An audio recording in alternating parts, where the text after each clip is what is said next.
اگلا سوال ہے، ہمارے امام مسجد صاحب کہتے ہیں کہ موبائل فون پر قرآن پڑھنے سے ثواب نہیں ملے گا کیونکہ یہ قرآن نہیں ہے، موبائل ہے. ان کو کیسے سمجھائیں؟ میرے بھائی ان کو انجینئرنگ کر کے سمجھائیں. آپ یہ دیکھ لیں ہمارے امام مسجدوں کا لیول. وہ کہہ رہے ہیں آپ جو موبائل میں قرآن پڑھ رہے ہیں نا، وہ قرآن تو آپ نے ہاتھ میں نہیں پکڑا ہوا، وہ موبائل پکڑا ہوا ہے. آپ دیکھیں کہ یہ لوگ تعلیمی اعتبار سے کتنا پیچھے رہ گئے ہمارے علماء. ٹھیک ہے نا جی. اسی موبائل کے اوپر کوئی قرات سنے تو وہ کہ نہیں میں نہیں سنوں گا، چونکہ یہ موبائل میں سے قرات آ رہی ہے امام کی، میں نے نہیں سننی کیونکہ امام تو خود ہے ہی نہیں ہے. اے پکی دے انہوں نے نال لال. ٹھیک ہے نا جی. ٹھیک ہے جی. اور دوسری طرف سپیکر جس کو انہوں نے شروع میں حرام کہا، اب وہ حلال ہو گیا، یہ بھی انشاءاللہ حلال ہو جائے گا. یہ تو خیر مطلب کوئی بہت ہی جاہل امام ہے جس نے یہ بات کی ہے کہ موبائل فون پہ قرآن پڑھنے کے سوا. ان کو بتائیں، آپ علمی جواب دیں کہ صحابہ کے زمانے میں جو مصحف ہے نا، یہ مصحف قرآن ریٹن فارم میں، یہ کسی صحابی کے پاس نہیں تھا. یہ چند ایک نسخے تھے جو آپ علیہ السلام نے لکھوائے تھے. سینکڑوں میں بھی نہیں تھے، درجنوں میں بھی نہیں تھے، 1 درجن سے کم نسخے تھے. تو صحابہ کرام قرآن پڑھا کرتے تھے زبانی. تو زبانی قرآن پڑھنے والوں کو اگر ثواب مل رہا ہے تو موبائل پہ پڑھنے والے کو کیوں نہیں ملے گا؟ تو 2 کام کر رہا ہے کہ زبانی بھی پڑھ رہا ہے اور حروف بھی دیکھ رہا ہے. باقی جو آپ نے تیسرا ثواب نکالنا ہے کہ جی وہ قرآن چونکہ جب تک مصحف ہاتھ میں پکڑا ہوگا، یہ پکڑنے کا ثواب الگ سے ہے، یہ تیسرا ثواب ہے. اس کو پکڑ کے رکھیں، یہ ایک ثواب ہے. اس کے الفاظ کو دیکھیں، یہ دوسرا ثواب ہے، اور پڑھنا تیسرا ہے. تو 2 ثواب تو مل رہے ہیں ان کو جو موبائل پہ پڑھ رہے ہیں. صحابہ کو تو 1 ثواب ملتا تھا، وہ زبانی پڑھتے تھے. موبائل پہ پڑھنے والے کو 2 ثواب مل رہے ہیں، وہ دیکھ رہے الفاظ اور پڑھ بھی رہے.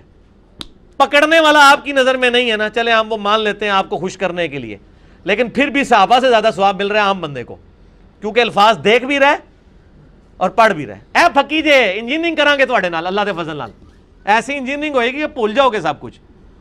تو آج کے دور میں جو موبائل سے دیکھ کے پڑھ رہا ہے، اس کو صحابہ کرام جو زبانی پڑھتے تھے اس سے زیادہ ثواب ہے، اگر ان کے وہ لیول اور نیت بھی اس لیول کی ہو. وہ ایک علیحدہ سے بات ہے، اس میں نہیں ہم پڑھ رہے. میں اوورآل گنتی کی بات کر رہا ہوں کہ ایک بندہ دیکھ رہا ہے اور ساتھ پڑھ بھی رہا ہے، یہ ڈبل ثواب ہے. اور ایک بندہ صرف زبانی پڑھا. صحابہ تو زبانی پڑھتے تھے. جامعہ ترمذی میں حدیث ہے مولا علی علیہ السلام سے کہ نبی صلی اللہ علیہ وآلہ وسلم کو حالت جنابت کے علاوہ کوئی اور حالت قرآن پڑھنے سے مانے نہیں ہوتی تھی. صحیح مسلم میں حدیث ہے، اما عائشہ کہتی ہیں میں حیض سے ہوتی تھی اور نبی صلی اللہ علیہ وآلہ وسلم میری گود میں سر مبارک رکھ کے قرآن پڑھتے تھے. سر اے تو وہ جواب لگ گیا جی. آپ کی بیوی حیض کی حالت میں ہو اور آپ اس کی گود میں رکھ کے قرآن پڑھیں، تسی تے کہنا ہے قرآن دی گستاخی ہے. اور نبی علیہ السلام کرتے یہ تھے، صحیح مسلم میں حدیث ہے. سر ہمارے پاس ایسے جواب ہیں، ایسی ایسی انجینئرنگ ہے کہ سارے انجینئر اور مولوی فیل ہیں، اس لیے کہ انہوں نے جزوی دین لیا ہے، انہوں نے کبھی سوچا نہیں، انہوں نے اپنی عقل استعمال نہیں کی. اور حقیقت بات ہے، جب میرے بھائی آپ سکول سے بھاگے ہوئے لوگوں کو علم دین کی لائن میں ڈالیں گے تو دین کے امام بھی پھر لوڑے لنگڑے لوگ ہی پیدا ہوں گے نا. انٹلیکچوئلز لوگ کیا آئے دین کے اندر؟ اس میں ہمارا بھی قصور ہے کیا ہم نے انٹلیکچوئلز کو دین کی فیلڈ میں ڈالا کہ آج ہمارے امام وہ لوگ بنے جو دینی اور دنیاوی دونوں علم رکھتے ہوں؟ جو بچہ نالائق ہوتا ہے اس کو کہتے ہیں مدرسے میں ڈال دو.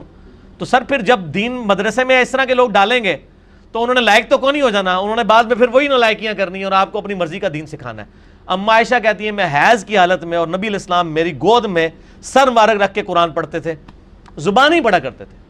قرآن پڑھنے کے لیے وضو بھی شرط نہیں ہے، ہاں جرم بھی نہ ہو، وضو کوئی شرط نہیں ہے. صحیح بخاری میں آتا ہے عبداللہ بن عمر اونٹ پہ بیٹھ کے بغیر وضو کی حالت میں قرآن کی تلاوت کیا کرتے تھے اور پھر سجدہ تلاوت بھی کر لیا کرتے تھے اسی حالت میں. تو یہ بالکل ان کا موقف جو ہے وہ اس حوالے سے باطل ہے کہ جی ثواب نہیں ملے گا. ثواب ملے گا انشاءاللہ. یہ تو بیسیکلی سازش ہے نا قرآن سے دور کرنے کی، کیونکہ موبائل کی وجہ سے ان کا ایک بڑا مسئلہ خراب ہو گیا نا. انہوں نے ایک جعلی مسئلہ بنایا تھا کہ قرآن کو آپ بغیر وضو کے ہاتھ نہیں لگا سکتے، وہ فیل ہو گیا ان کا. موبائل کو آپ کر سکتے ہیں، موبائل کو ایون آپ چھو بھی رہے ہیں تو اوپر سکرین ہے. ان کا مسئلہ ہی ختم ہو گیا. انہوں نے تو مصیبت ہی پانا جو مصیبت ختم ہو گئی تو اسی ہر ٹائم انجن کر کے دیکھو گے، وہ چاہتا ہی نہیں کہ تسی بار بار قرآن دیکھو. فتوے بھی نہیں لگا سکتے موبائل پہ. تو آپ کو ویسے تو وہ بھی مسئلہ جعلی ہے کہ بغیر وضو کے قرآن کو ہاتھ نہیں لگا سکتے. میرا آپ یوٹیوب پہ کلپ دیکھ لیں، بغیر وضو کے قرآن کو ہاتھ لگا سکتے ہیں نان مسلم کو قرآن دینا.